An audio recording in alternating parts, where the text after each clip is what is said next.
तो एक तरफ वेनेजुएला में इतनी बड़ी खबर और दूसरी तरफ रिलायंस का शेयर नीचे। अब सवाल ये है कि इन दोनों का आपस में क्या लेना देना है। चलिए आज इसी पहेली को सुलझाते हैं।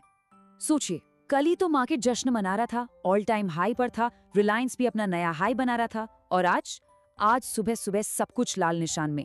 मतलब एक रात में आखिर ऐसा हुआ क्या कि पूरा का पूरा माहौल ही बदल गया। चलिए पता लगाते हैं। आज हम इस पूरी कहानी को स्टेप बाय स्टेप समझेंगे।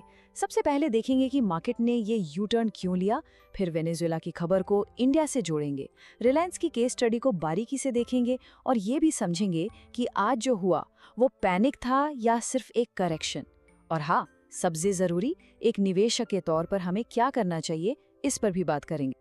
तो चलिए शुरू करते हैं मार्केट के इस बदले हुए मिजाज से। आखिर कल की इतनी जबरदस्त तेजी आज की इस गिरावट में कैसे बदल गई? कल का दिन याद है? चारों तरफ बस तेजी ही तेजी थी। सब लोग नए रिकॉर्ड्स की बातें कर रहे थे। पर आज सुबह मामला एकदम उल्टा। जो कल खरीदने के लिए दौड़ रहे थे, वही आज बेचने के लिए लाइन में लगे हैं। अब देखिए, मार्केट का नेचर तो ऐसा ही है, लेकिन इस सडन चेंज के पीछे एक बहुत बड़ी वजह है, और वो वजह हमारे यहाँ से हजारों किलोमीटर दूर बैठी। जी हाँ, और वो वजह है वेनेजुएला से आई एक खबर। एक ऐसी खबर जो दुनिया भर के बाजारों के लिए एक अचानक आए ट्रिगर की तरह काम कर गई।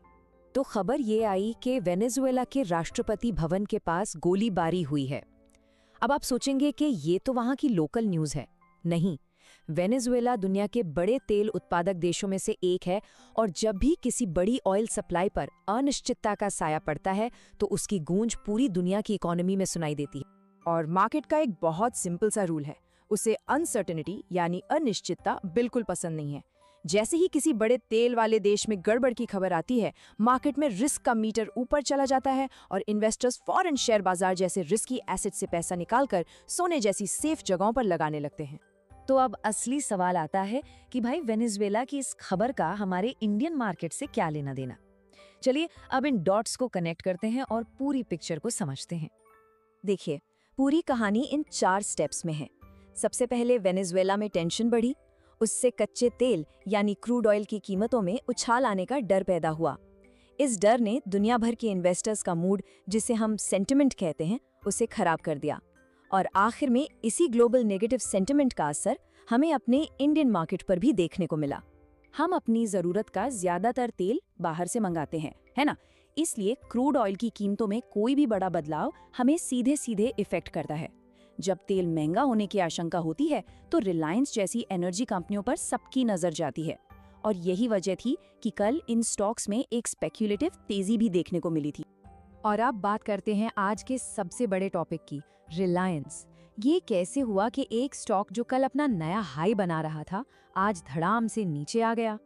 ये $1 मिलियन का सवाल है ना? कि अगर खबर तेल कंपनियों के लिए अच्छी थी और उसी की वजह से कल रिलायंस ऊपर गया, तो फिर आज इतनी जोरदार गिरावट क्यों आई?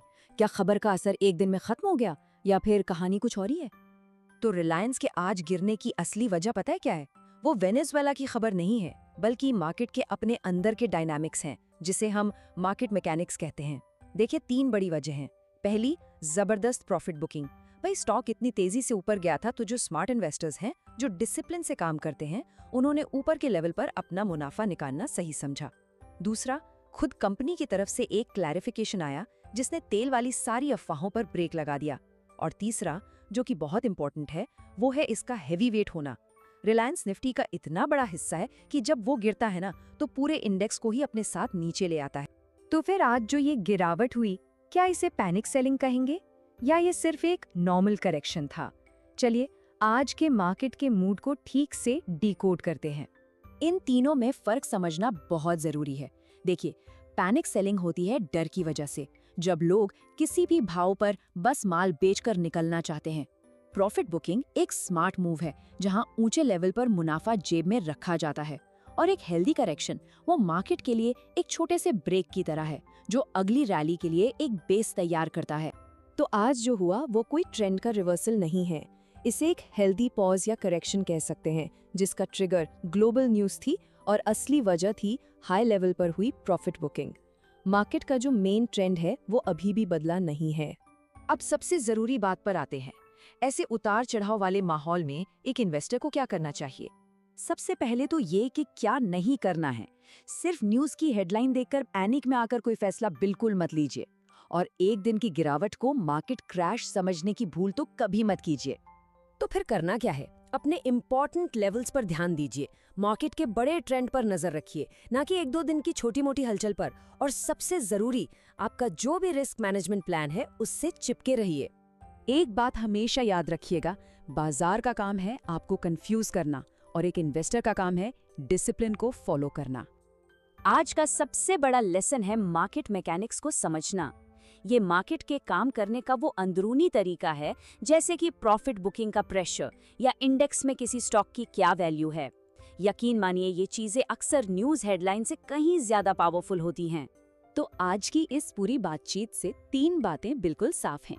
पहली, ग्लोबल न्यूज़ सिर्फ एक चिंगारी का काम करती है, असली आग तो मार्केट की अपनी वजहों से लगती है। दूसरी, रिलायंस की गिरावट का असली कारण खबर से ज्यादा मार्केट मैकेनिक्स थे। और तीसरी, स्मार्ट मनी इमोशन पर नहीं, लॉजिक और अपने प्लान पर काम करती है। तो जाते जाते मैं एक सवाल आपके लिए छोड़कर जा रहा हूँ। आज जो कुछ भी हुआ उसे देखने के बाद रिलायंस को लेकर आपका नजरिया क्या बनता है? क्या आप इसे एक शॉर्ट टर्म ट्रेडिंग के मौके की तरह देख रहे हैं या फिर आपका लॉन्ग टर्म इन्वेस्टमेंट का भरोसा और भी पक्का हुआ है? अपनी राय हमें कमेंट्स में जरूर बताइएगा। और हाँ, अगर आपको ये एनालिसिस काम का लगा हो तो इसे लाइक जरूर करें और ऐसे ही मार्केट को आसान भाषा में समझने के लिए सब्सक्राइब करना मत भूलिएगा। बहुत बहुत धन्यवाद।